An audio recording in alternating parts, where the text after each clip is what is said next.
kisah Nabiullah Zakaria alaihi salatu wassalam. Ma'asyiral muslimin yang dimuliakan Allah Azza wa Jalla, banyak dalam Al-Quran kisah Nabiullah Zakaria dijelaskan. Di antaranya yang cukup lengkap dalam surah Al-Imran, kemudian di permulaan surah Maryam, dan juga dicuplik kisahnya dalam surah Al-Anbiya dan beberapa surat yang lainnya. Baik, kita akan masuk pada kisah Nabiullah Zakaria alaihi salatu wassalam. Kita tahu bahawa Nabiullah Zakaria adalah salah seorang kibar dari para Rabbaniyin, artinya termasuk pembesar-pembesar ahli ibadah yang ada di Baitul Maqdis, dan ada hubung kait ataupun kekerabatan dengan keluarga Imran.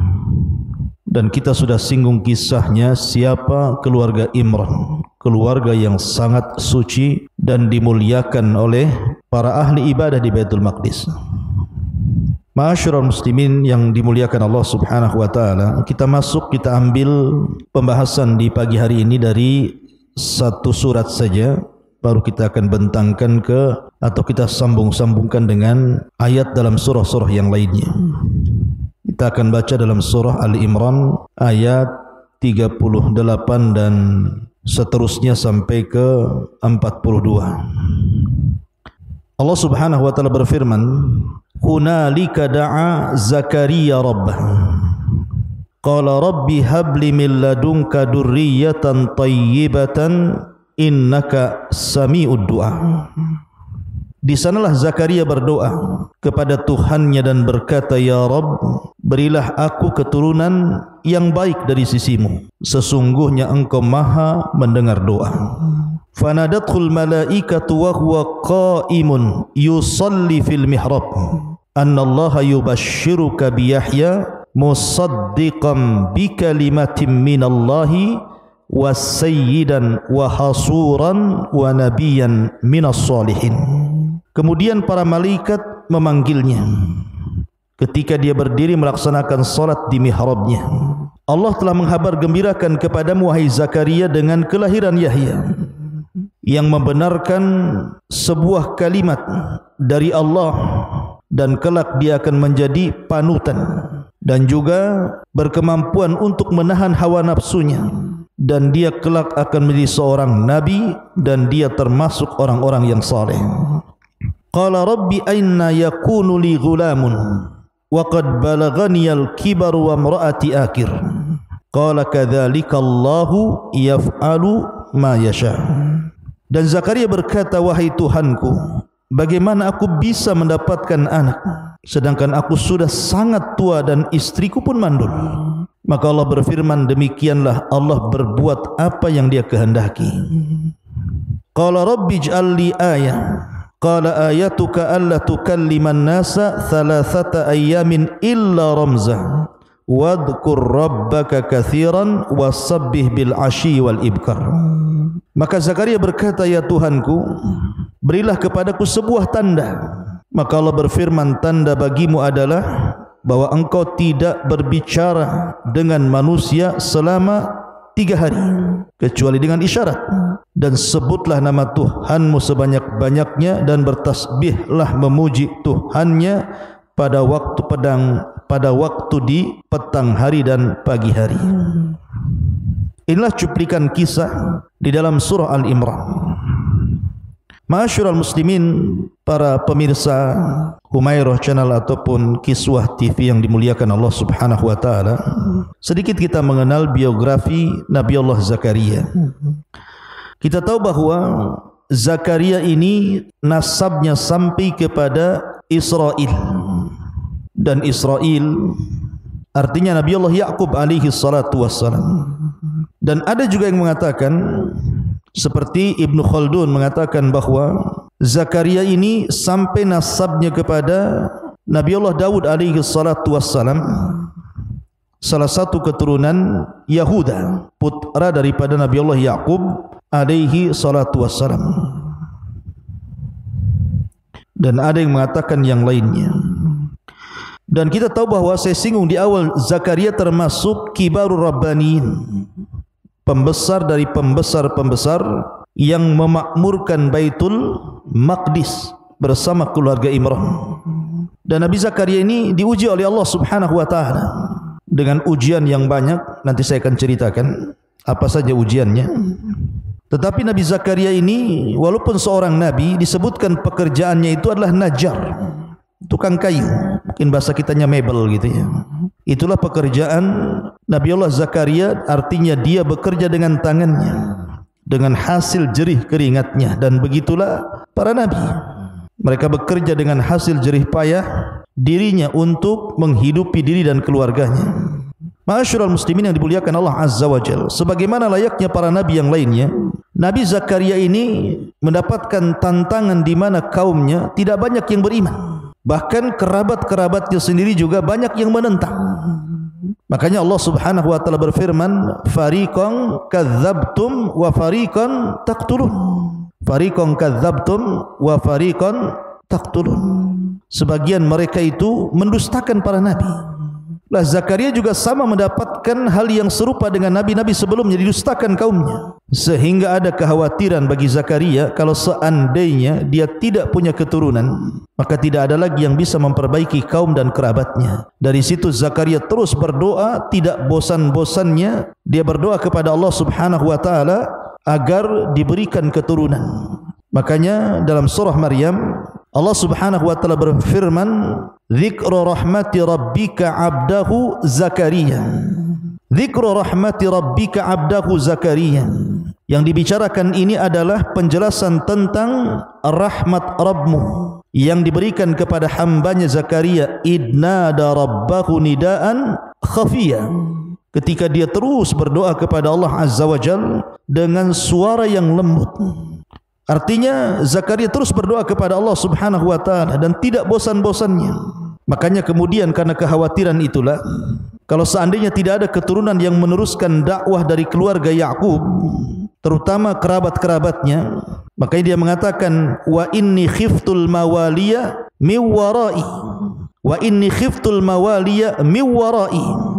Dan sungguh aku khawatir terhadap kerabatku sepeninggalku. Tidak ada yang mengarahkan mereka, belum lagi kaumnya yang mendustakan dakwahnya. Kemudian Zakaria pun mengatakan, "Yarithuni wa yarithu min ali Yaqub waj'alhu rabbi radiyyan." Di mana kalau aku memiliki keturunan, dia bisa mewarisi diriku dan mewarisi dari keturunan keluarga Yakub. Tentu yang dimaksud mewarisi di sini bukan harta, tetapi al-ilm wan nubuwah, ilmu dan kenabian. Dan Allah Subhanahu wa taala kabulkan itu. Namun bagaimana ceritanya sampai kemudian Nabi Allah Zakaria diberikan oleh Allah Azza wa Jalla, atau dianugerahkan kepada Zakaria ini seorang anak yang bernama Yahya. Di sini kisah dimulai dalam surah Al-Imran. Ketika Zakaria alaihi salatu wassalam melakukan qur'ah, undian bersama ahli-ahli ibadah yang lainnya, ketika keluarga Imran menyerahkan Maryam untuk siapa yang berhak mengkafilnya, maka Zakaria mendapatkan undian itu. Dan dia berhak untuk mengkafil Maryam, karena bagaimanapun Zakaria itu masih pamannya, karena dia menikah dengan saudari daripada ibu Maryam, namanya Hannah. Hannah suami Imran punya adik perempuan dinikahi Zakaria, artinya masih ada hubungan kerabat.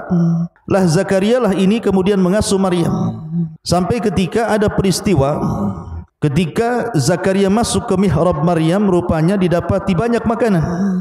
Anehnya lagi, makanan yang ada di musim panas ada pula di musim dingin atau sebaliknya. Kemudian melihat Maryam yang masih kecil diberikan karamah oleh Allah Subhanahu wa taala dengan diturunkan makanan dari langit secara langsung. Dan tentu karamah di sini menunjukkan bahwa Maryam adalah seorang wali Allah. Tetapi bukan berarti setiap wali Allah itu harus memiliki karamah, tidak.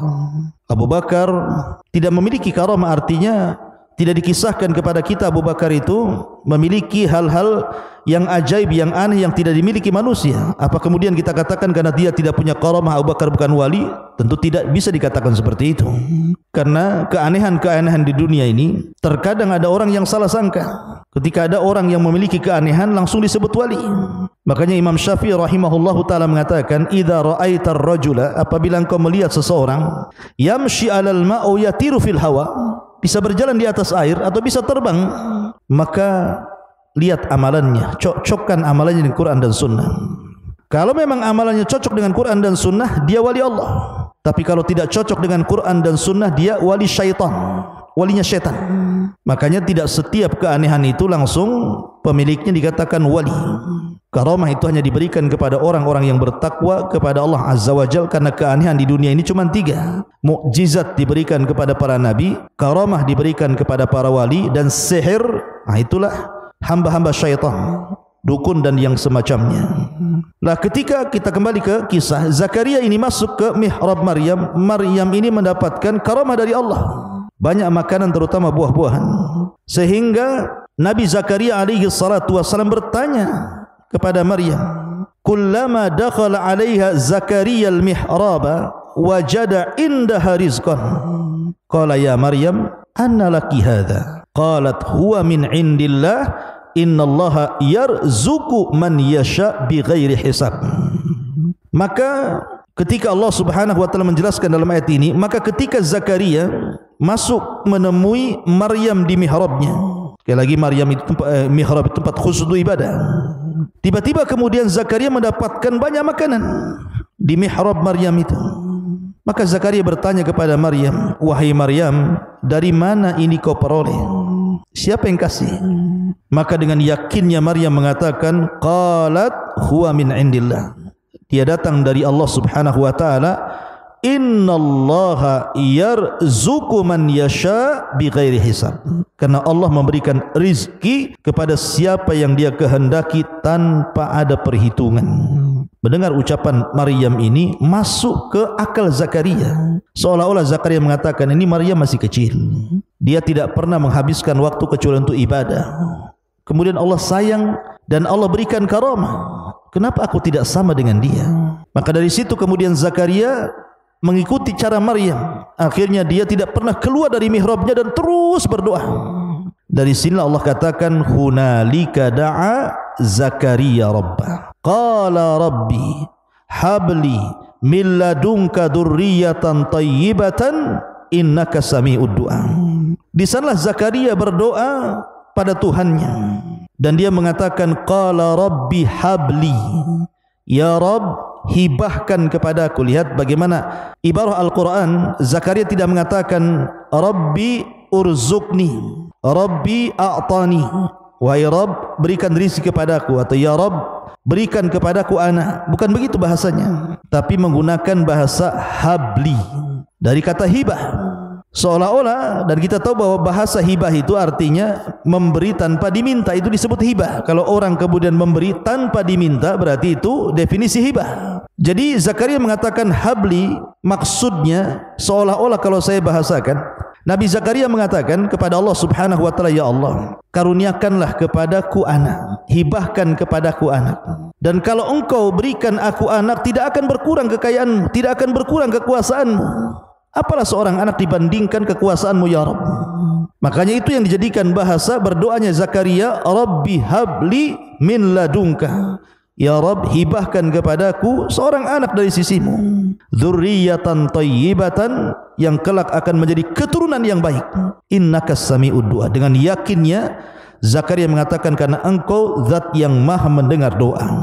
Yakin siapapun yang berdoa kepada Allah, pasti Allah mendengar doa kita. Soal mengijabah inilah, ada yang langsung diijabah kontan dengan doanya, ada yang kemudian ditukar doanya dengan dihindarkan dari musibah, ada juga doa itu tidak dikabulkan di dunia tapi menjadi tabungan kelak di sorga.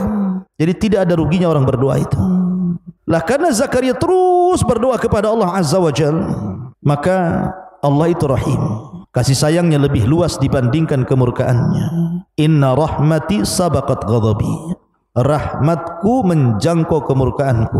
Makanya ada kisah di kisah-kisah Israelian, ketika di zaman Nabi Musa alaihi salatu wassalam, ada seorang wanita mandul bertanya kepada Nabi Musa, wahai Musa, berdoalah kepada Tuhanmu agar aku dapat anak.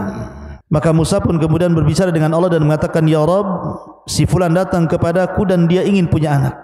Tetapi Allah mengatakan, tidak mungkin, sudah kutakdirkan dia mandul. Katakan kepada wanita itu. Akhirnya Musa berkata kepada wanita itu, kau tidak mungkin punya anak, kau mandul. Kemudian wanita ini menangis, kemudian pulang. Besoknya bicara lagi dengan Nabi Musa agar berdialog dengan Allah, agar Allah memberikan keturunan kepadanya. Tapi jawabannya sama sampai 3 kali. Akhirnya wanita ini tidak pernah kembali ke Nabi Musa karena akan kecewa jawabannya. Sudah lama waktu, tiba-tiba kemudian Musa berjumpa dengan wanita itu sedang menggendong bayi. Maka Musa mengatakan, itu bayi siapa? Maka perempuan itu mengatakan, ini bayi saya. Lah, bukankah Allah subhanahu wa ta'ala sudah mentakdirkan kau mandul? Maka wanita ini mengatakan, saya tidak tahu, saya hanya berdoa. Akhirnya Allah kabulkan permintaanku. Maka Nabi Musa datang kepada Allah Azza wa Jalla kemudian berdialog, ya Rabb, bukankah kau yang menghabarkan kepadaku wanita itu mandul? Kenapa kau beri anak dia? Maka Allah mengatakan, ya Musa, sesungguhnya wanita itu terus talaha, merengek-rengek kepadaku, berdoa, terus berdoa. Akhirnya aku berikan kasih sayang kepada wanita itu dan kuberikan dia keturunan. Begitulah dahsyatnya sebuah doa. La yaruddul qada illa doa. Tidak ada yang bisa menolak takdir catatan para malaikat kecuali dengan doa. Makanya Zakaria mengatakan, innaka sami'ud du'a. Kemudian Allah mengatakan, fanadathul malaikatu wa huwa qa'imun yusalli fil mihrab. Maka para malaikat kemudian diutus oleh Allah untuk datang kepada Zakaria memberi kabar gembira bahwa kelak Zakaria itu akan punya keturunan. Lihat bagaimana Al-Quran mengatakan, wa huwa qa'imun yusalli fil mihrab. Kabar gembira itu disampaikan oleh para malaikat ketika Zakaria sedang salat di mihrab. Artinya bahwa salat itu memiliki faedah besar, bisa menghilangkan setiap kesulitan dan keperitan hidup kita. Betapa banyak orang-orang yang kemudian susah, tiba-tiba kemudian dia salat, tenang hidupnya. Maka bagi anda yang dirundung kesusahan, gundah gulana, dirundung dengan kesempitan, dirundung dengan banyaknya masalah, salat. Minta kepada Allah subhanahu wa ta'ala dalam salat anda agar dimudahkan semua urusan anda.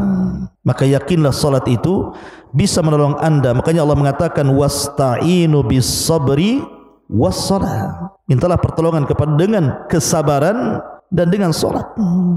Makanya di sini Allah menghabar gembirakan, tidak sedang Zakaria mungkin sedang tidur, sedang bicara, sedang jalan, tidak, tetapi menghabar gembirakan Zakaria sedang salat. Apa kabar gembiranya?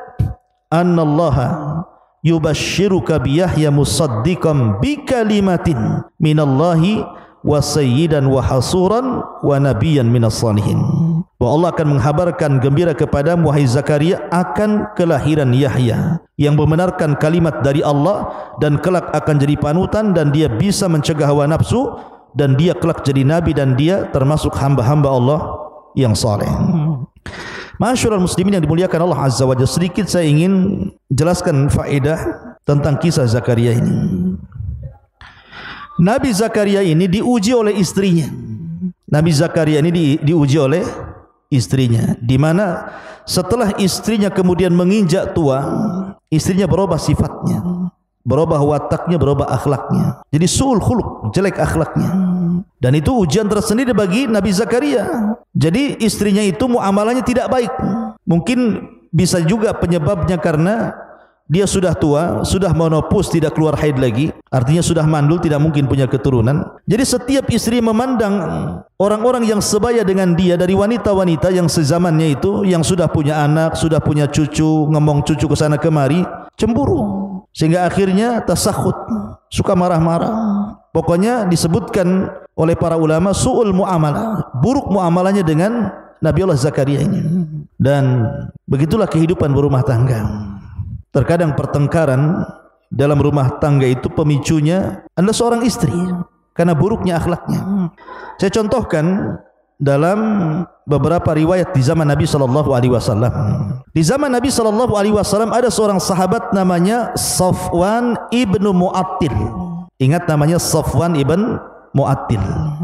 Safwan ibn Mu'attil ini suatu ketika diadukan oleh istrinya kepada Nabi SAW tentang perbuatan kasar Safwan kepada istrinya ini. Maka datanglah Safwan bersama istrinya ke hadapan Nabi SAW. Tiba-tiba kemudian Safwan ini dipermalukan istrinya di hadapan Nabi SAW. Ya Rasulullah, suamiku ini kalau aku sedang solat, selesai solat dia memukul diriku. Dia mengatakan ini apabila aku sedang solat, selesai solat dia memukul diriku. Yadribuni idza shallaitu, dia suka memukulku apabila aku selesai solat. Kemudian yufattiruni, dan dia membuat aku batal idza sumtu, apabila aku puasa. Kemudian dia mengatakan, dan dia selalu solat subuh itu ketika mendekati terbit fajar. Mendekati hatta tatlu asy-syamsi, sampai matahari terbit baru dia salat subuh.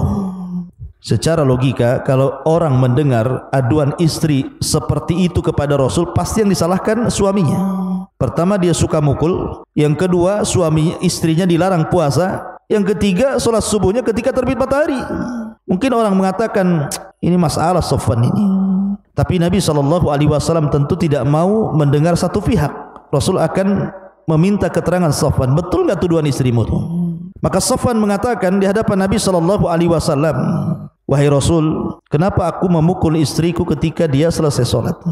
Istriku ini pemalas. Banyak pekerjaan rumah yang dilalaikan oleh dia. Ya, tugas istri kan nyapu, ngepel, atau nyuci, masak gitu ya. Itulah rutinitas istri. Lah istriku tuh malas, tapi kalau dia solat, dipanjangkannya pula solat dia. Dia baca banyak surat, mungkin habis Al-Baqarah, Al-Imran, habis Al-Imran, An-Nisa, kan lama jadi solatnya, mengabaikan yang lainnya. Tapi kalau solat dia lama. Kan boleh saja solat itu baca satu surat pendek atau satu surat saja, tidak perlu kemudian dirangkap-rangkap banyak surat supaya lekas solatnya dan bisa mengerjakan pekerjaan rumahnya. Apa salah saya memukul dia? Tentu memukul seorang sahabat kepada istri bukan seperti memukul orang sekarang gitu ya. Sekarang dipukul dihajar betul gitu ya. Jadi adapun yang kedua, kenapa aku membuat dia batal puasa dia? Aku ini anak muda, syahwatku tinggi. Tidak mungkin kemudian aku biarkan syahwatku diberikan kepada orang. Ya, aku berikan kepada istriku, dan makanya aku suruh dia jangan pernah puasa. Maksudnya puasa sunnah. Adapun yang ketiga, karena diriku dan keluargaku sebelum masuk Islam itu terbiasa bergadang malam, sehingga terkadang bangun ketika selepas terbit matahari, dan itu terbawa sampai hari ini. Maka Nabi SAW akhirnya membela Safwan ibn Mu'attil, karena Safwan ini suka tidur. Makanya ketika kisah hadisul ifki tentang berita bohong Aisyah berzina dengan Safwan ibn Mu'attil ini, kan kejadiannya seperti ini. Jadi Safwan ini kan ketiduran, karena memang orangnya suka tidur. Jadi pasukan itu sudah berangkat menuju Madinah. Dia enggak sadar satu persatu rombongan pasukan itu pergi ke Madinah, sementara dia tidur sendirian. Jadi ketika dia terbangun, pasukan sudah enggak ada karena sudah berangkat pulang ke Madinah. Maka dia akhirnya berangkat sendirian, menunggang untanya itu. Lah di tengah jalan dia mendapati Ummul Mukminin Aisyah radhiyallahu anha tertinggal juga oleh kafilah pasukan Rasul. Karena ketika itu Aisyah hendak buang hajat dalam riwayat, karena cincinnya kemudian jatuh dan mencarinya. Disangka pasukan Aisyah itu sudah masuk ke tenda yang di atas unta, maka ditinggalkannya. Rupanya Allah takdirkan tidak. Lah berjumpalah Safwan di tengah jalan, kemudian diantar sampai ke Madinah. Jadi memang Safwan seperti itu, makanya dia kadang telat bangun gitu. Tapi ini jangan dijadikan dalil tentang perbuatan Safwan ini kita kemudian subuhnya telat-telat terus, bukan. Gak bisa, itu bukan dalilnya, karena ada hadis yang lain yang menjelaskan tentang keutamaan solat tepat waktu, pahala di saf pertama, dan begitu seterusnya. Tapi dari kisah ini siapa yang memulai? Istrinya yang membuat permasalahan di keluarga, itu istrinya kan, karena dia pemalas masalahnya. Ini satu kisah. Kisah yang kedua, kisah tentang Salma maula Nabi SAW dan suaminya Abu Rafi ibn Khadij, seorang pemanah handal, sama-sama maula Rasul, kemudian menikah. Lah kasusnya sama ini, Abu Rafi ini kalau solat kemudian hadas tidak membatalkan solatnya. Harusnya kan kalau solat hadas kemudian berwudu, diulang lagi solatnya. Karena Nabi SAW yang mengatakan kan, apabila salah seorang di antara kalian berhadas, berwudulah kan begitu. Lah istrinya ini suka teriak-teriak apabila Safwan sedang solat, dia teriak-teriak. mengingatkan sabda Nabi SAW, tetapi mungkin kurang baik cara penyampaiannya. Makanya selepas salat, Abu Rafi ini tidak terima, akhirnya memukul istrinya. Di sini menunjukkan bahwa niat yang baik kalau penyampaiannya salah jadi tidak baik. Maka dalam dakwah pun sama. Ada niatnya orang itu ingin mencegah kemungkaran karena mungkin orang ini melakukan kesyirikan, penyimpangan sunnah atau yang lainnya. Tapi caranya kasar, caranya keras gitu. Akhirnya tidak diterima. Makanya Allah mengatakan, kalau seandainya engkau itu faddan ghalidal qalbi lan faddu min hauli, kalau dakwahmu keras wahai Muhammad, orang lari kan begitu. Jadi Nabi SAW kemudian tertawa dan mengatakan, sebaiknya kau jangan pukul istrimu, kau nasihati saja. Ya. Tapi siapa yang memulai di sini? Istrinya kan begitu. Jadi terkadang ikhtilafat jauziyah itu, perselisihan keluarga itu yang memicu pertama istrinya. Atau contoh yang ketiga, kisah Thabit ibn Qais al-Mushammas. Thabit ibn Qais al-Mushammas, dia punya istri cantik, bahkan termasuk wanita yang paling cantik dari wanita-wanita Ansar. Suatu ketika suaminya berjalan bersama teman-temannya, dipandang oleh istrinya itu, rupanya suaminya jelek sendiri, teman-temannya ganteng-ganteng, gagah-gagah semua. Akhirnya dia pun mulai luntur cintanya dan mengatakan, kenapa aku harus bertahan dengan Thabit suamiku? Aku kan cantik. Kalau aku bercerai dengan dia, banyak laki-laki tampan yang akan mengejarku menurut dia. Akhirnya dia datang kepada Nabi SAW mengatakan, ya Rasul, aku tidak mencela Thabit dari segi agama dan akhlaknya. Aku puji itu, tapi aku takut kufur dengan dia. Lihat bahasa dia, aku takut kufur. Dia hendak mengatakan tapi dia enggak tampan, dia enggak gagah, akhirnya luntur cintaku. Tetapi dia menggunakan bahasa umum, aku takut kufur kepada dia, tidak bisa melayani karena hilang cinta. Akhirnya Rasul memanggil Thabit ibn Qais dan mengatakan, ya Thabit, istrimu gugat cerai khulu, gimana ini? Kata Thabit, saya enggak mau. Tapi istrinya memaksa. Akhirnya kemudian Rasul mengatakan kepada istrinya, ataruddina hadiqatahu, maukah kau kembalikan maharnya berupa kebun Thabit yang dulu diberikan sebagai maharmu? Kata istrinya, ya. Akhirnya dikembalikanlah kebun itu dan terjadilah khulu, gugat cerai di sini. Allah takdirkan wanita itu sesuai dengan keinginannya, dia menikah dengan laki-laki yang gagah, yang tampan. Tetapi lambat laun dia kecewa gara-gara yang suami baru ini tidak bisa memuaskan dalam urusan ranjang. Akhirnya dia cari pasal supaya bercerai lagi dengan suami yang kedua dan ingin kembali kepada suami yang pertama. Lihat, terkadang apa yang anda anggap baik belum tentu baik di hadapan Allah. Tapi Rasul tidak. Pernikahan bukan main-main, bukan seperti itu caranya. Tapi dari 3 kasus ini, siapa yang memicu? Istri. Ya. Makanya kalau seandainya istri itu baik, istri itu sayang, pasti suami itu juga akan lebih baik dan lebih sayang dibandingkan istrinya. Lihat bagaimana Khadijah. Khadijah sudah meninggal loh, sudah meninggal Khadijah itu.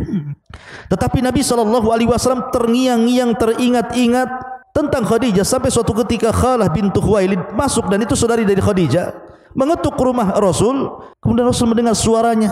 Yang namanya saudara tentu akan ada kemiripan suara, kemiripan bahasa kan gitu ya. Jadi ketika dia mendengar suara saudari daripada Khadijah, Khalah ibn Khuwailid ini, langsung teringat dengan Khadijah kemudian menangis. Bahkan saking seringnya menyebut Khadijah, Aisyah radhiyallahu anha sampai cemburu dan mengatakan, ya Rasul, dia perempuan tua sudah meninggal pun kau sudah dapat gantinya seorang gadis masih muda pun. Tapi Rasul mengatakan, ya Aisyah, beda engkau dengan Khadijah. Khadijah itu orang yang beriman di saat manusia kufur, orang yang menginfakkan semua harta di saat manusia bakhil. Bahkan keturunanku datang dari sulbi Khadijah. Lihat sayangnya Rasul kepada Khadijah karena kebaikannya kan gitu ya. Karena kebaikan, bahkan terkadang Nabi SAW menyembelih kambing kemudian membagi-bagi kepada teman-teman Khadijah yang masih hidup. Sampai seperti itu. Jadi kalau seandainya istri itu baik, pasti sayang suami itu, bahkan akan dikenang walaupun istri sudah mati. Seperti kenangan Rasul kepada Khadijah bintu Khuwailid, maka jadilah istri-istri yang baik. Kita kembali ke kisah bahwa lah Nabi Zakaria ini diuji oleh istrinya. Istrinya itu su'ul khuluq, ya, jelek akhlaknya, jelek muamalahnya kepada Nabi Zakaria di masa tuanya. Karena mungkin tadi faktor tidak punya anak, sudah tidak haid lagi, tidak mandul, punya keturunan, akhirnya jadi temperamen, mudah marah gitu ya. Tolong di belakang jangan ributnya, nanti masuk pula di sini. Kalau mau ribut di luar saja atau ke hutan Jabal Uhud sekalian. Jadi akhirnya kemudian Nabi Zakaria terus berusaha menasihati istrinya dan berdoa kepada Allah Subhanahu wa taala. Karena terus berdoa, akhirnya kemudian Allah Subhanahu wa taala berfirman dalam surah Al-Anbiya. Apa firman-Nya? fastajabna lahu wa wahabna lahu Yahya wa aslahna lahu zaujah.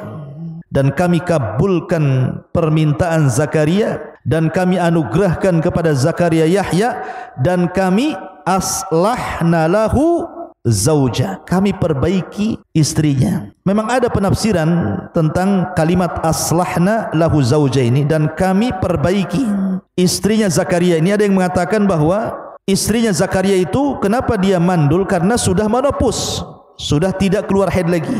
Maka karena Zakaria terus berdoa kepada Allah ingin punya keturunan, Allah takdirkan akhirnya dia haid lagi. Itu ada juga yang mentafsirkan seperti itu. Ada yang mengatakan bahwa aslahna lahu zauja itu artinya Allah berikan keturunan dari istri Zakaria ini. Dan ada juga yang mengatakan Allah perbaiki akhlak buruknya sehingga dia menjadi wanita yang salihah, berbakti lagi kepada suaminya dan tidak pernah marah-marah lagi, tidak pernah mengeluarkan kata-kata yang tidak sopan lagi, sudah santun dia ucapannya. Ma'asyiral muslimin yang dimuliakan Allah Subhanahu wa taala, itulah ujian dari istrinya. Dan satu sisi ujian yang paling berat adalah ketika dia tidak punya keturunan, sementara dia harus punya penerus untuk menjadikan estafet dakwah Zakaria mendakwahi Bani Israel. Karena Bani Israel ini terutama orang-orang Yahudi, mereka tidak mau beriman, akhlaknya buruk, mendustakan para nabi, bahkan sebagian mereka membunuh para nabi. Bahkan Zakaria pun berakhir dengan pembunuhan, termasuk putranya Yahya, dan itu sudah saya jelaskan semalam kajian tentang kisah Nabi Yahya. Ma'asyiral muslimin yang dimuliakan Allah Azza wa Jalla. Lah ketika kemudian Allah Subhanahu wa taala menghabarkan bahwa Zakaria akan punya anak, kita lanjut pada surah Al-Imran. Qala rabbi anna yakunu li ghulamun wa qad balaghani al-kibar wa imraati akirun. Qala kadzalika Allahu yaf'alu man yasha. Dia mengatakan, ya Rabb, mana mungkin aku punya keturunan sementara usiaku sudah lanjut. Ada yang mengatakan bahwa usia Zakaria itu menurut Ibnu Katsir rahimahullahu taala menukilkan pendapat ahli sejarah juga bahwa usianya itu 100 lebih. Sudah tua, sudah renta. Kibari itiyah. Itiyah itu artinya sudah tua sekali gitu ya, dalam surah Maryam itu. Wa qad balaghani al-kibaru, bahkan dalam surah Maryam itu washta'ala ra'si syaibah, dan seluruh kepalaku sudah beruban. Jadi dia sudah tua, ditambah-tambah wa mraati akir, istrinya mandul karena sudah menopause, sudah tidak keluar haid, artinya tidak mungkin punya keturunan. Tetapi Allah itu berkuasa menjadikan sesuatu yang mustahil menjadi mungkin karena doa. Qala kadzalika Allahu yaf'alu ma yasha. Begitulah Allah berbuat sekehendaknya. La tas'al aman yaf'al wa hum yus'alun. Jangan kau tanya bagaimana Allah berbuat, bahkan Allah yang berhak bertanya tentang perbuatan kalian. Jadi Allah itu ala kulli syai'in qadir. Allah itu maha mampu atas segala sesuatu. Maka dalam ayat yang lain, walam taku syai'an, dulu engkau juga tidak ada wahai Zakaria, kemudian aku yang ciptakan engkau. Artinya tidak mustahil bagi Allah kemudian memberikan keturunan berupa Yahya. Kemudian Zakaria mengatakan berdoa kepada Allah Azza wa Jal, ya Rabb, taib, kalau seandainya engkau hendak menganugerahkan Yahya kepada aku, lalu apa tandanya, apa cirinya, apa alamatnya? Maka Allah Subhanahu wa taala melanjutkan, Rabbi ij'alli ayah, tolong berikan tanda kepadaku. Qala ayatuka alla tukalliman nas thalathata ayyam illa ramza. Nanti kalau engkau tidak mampu bicara alias bisu selama 3 hari dan kau hanya bisa mengisyaratkan dengan tanganmu atau mungkin dengan tulisan begitu ya, itulah tandanya.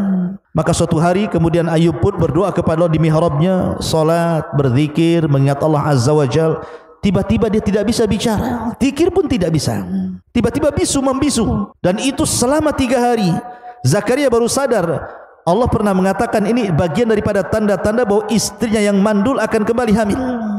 Akhirnya kemudian Zakaria pun senang kalau tanda-tanda itu sudah datang. Dia tidak bisa bicara selama 3 hari, membisu dan hanya dengan isyarat saja. Artinya kabar gembira sudah datang kepada Zakaria berupa kehamilan istrinya. Maka saking senangnya Zakaria, maka Allah Subhanahu wa taala mengatakan, wadhkur rabbaka katsiran wasabbih bil ashiyyi wal ibkar, dan sebutlah nama Tuhanmu banyak-banyak dan bertasbihlah di waktu petang, di waktu pagi dan petang.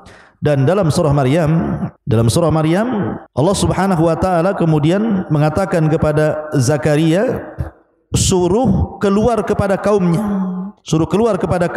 kemudian fa kharaja ala qaumihi, dia pun keluar kepada kaumnya, minal mihrab, keluar dari mihrabnya, fa auha ilaihim, lalu dia memberi isyarat kepada mereka, ansabbihu bukratan wa asyiyah, agar mereka banyak-banyak bertasbih di waktu pagi dan juga petang.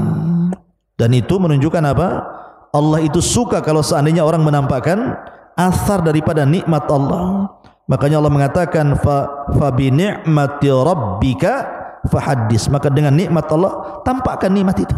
Karena banyak orang-orang yang diberikan nikmat tidak mau menampakkan nikmat. Seperti ada orang kaya gitu ya, dia bisa beli pakaian yang bagus, yang syar'i, tidak mau dibeli, malah yang compang-camping gak karu-karuan gitu ya. Ma'asyiral muslimin yang dimuliakan Allah Subhanahu wa taala. Lah setelah kejadian inilah maka istrinya Zakaria pun kemudian hamil. Sampai akhirnya setelah kehamilannya menua, kemudian lahirlah Yahya yang disebutkan dalam Al-Quran bahwa Yahya itu satu-satunya nama yang Allah anugerahkan kepada Zakaria dan tidak ada nama sebelumnya yang disebut dengan Yahya. Dan dia Allah katakan anak ini akan menjadi sayyidan wa hasuran wa nabiyan minas salihin. Maka Yahya akan menjadi panutan. Ya, Yahya menjadi rujukan bagi kaumnya, karena Yahya diberikan kecerdasan sejak kecil, mampu menguasai Taurat, sehingga kalau dia berceramah itu membuat orang menangis semuanya, karena memang Yahya itu suka menangis. Wahasuran, bahkan dia orang yang bisa menahan hawa nafsunya, karena dia punya kelembutan, hananan min ladun, kelembutan yang Allah anugerahkan kepada Yahya, sehingga dia sangat sayang dengan makhluk-makhluk Allah, dengan binatang, dengan tumbuh-tumbuhan. Bahkan dia kalau dapat makanan maka dia ke hutan, kemudian dikasih makan semua binatang-binatang hutan itu. Lihat bagaimana seorang Nabi mencontohkan kepada kita untuk berbuat baik bukan hanya kepada manusia, sampai kepada binatang, sampai kepada tumbuh-tumbuhan. Tapi zaman sekarang tidak. Betapa banyak orang yang menyiksa binatang. Dia tidak tahu hadis Nabi SAW, udzibatil mar'atu fi hirratin habasatha, seorang wanita diadab dan dimasukkan ke neraka gara-gara kucing dirawatnya sampai mati karena enggak dikasih makan dan minum. Betapa banyak orang-orang yang tidak pernah merawat hutan, ditebang sana sini, akhirnya longsor, banjir, bencana di mana-mana. Subhanallah ikhwan. Ma'asyiral muslimin yang dimuliakan Allah Subhanahu wa taala. Maka dia akan menjadi hasur dan nabi, seorang nabi. Bapaknya nabi, dia pun seorang nabi, kemudian punya kerabat juga seorang nabi, Isa bin Maryam, dan turunan daripada Nabi Dawud, Sulaiman, Yakub, semua turunan nabi. Nabi Allah Dawud, Nabi Allah Zakaria alaihi salatu wasalam secara nasab, dan juga Yahya alaihi salatu wasalam secara nasab para nabi. Ma'asyiral muslimin yang dimuliakan Allah Subhanahu wa taala. Lah, maka setelah dianugerahkan Yahya, dan Yahya pun menjadi nabi setelah besar, kemudian menggantikan estafet dakwahnya, maka Allah Subhanahu wa taala takdirkan putranya harus dibantai oleh tentara Herodia. Dan ini sudah saya kisahkan, Anda bisa dengar di YouTube dalam kisah Nabi Allah Yahya alaihi salatu wassalam. Rupanya nasib Zakaria pun sama. Jadi ketika putranya kemudian dipenggal lehernya oleh tentara Herodia ini, kemudian jasadnya diberikan kepada Zakaria, kepalanya dibawa dengan bejana emas ke istana, maka akhirnya ketika itu ada rencana pembunuhan juga kepada bapaknya. Nah, ketika itu Zakaria ada di kebun, dicari sama tentara-tentara Herodia ini untuk dibunuh itu. Maka salah satu pohon yang ada di kebun itu kemudian memanggil Zakaria dan mengatakan, kemarilah kau Zakaria, sembunyilah dalam pohonku ini. Akhirnya kemudian terbelahlah pohon itu, dia masuk ke dalam pohon, kemudian pohon itu menyembunyikan jasad Zakaria. Tetapi Allah takdirkan iblis menjelma manusia, tahu di mana letak persembunyian Zakaria. Jadi ketika Zakaria masuk ke dalam pohon itu, iblis melihatnya, akhirnya dia berbentuk manusia, memberitahu pasukan bahwa Zakaria ada di situ. Kemudian berakhir dengan penggergajian pohon dan berakhir dengan kematian Nabi Allah Zakaria alaihi salatu wassalam.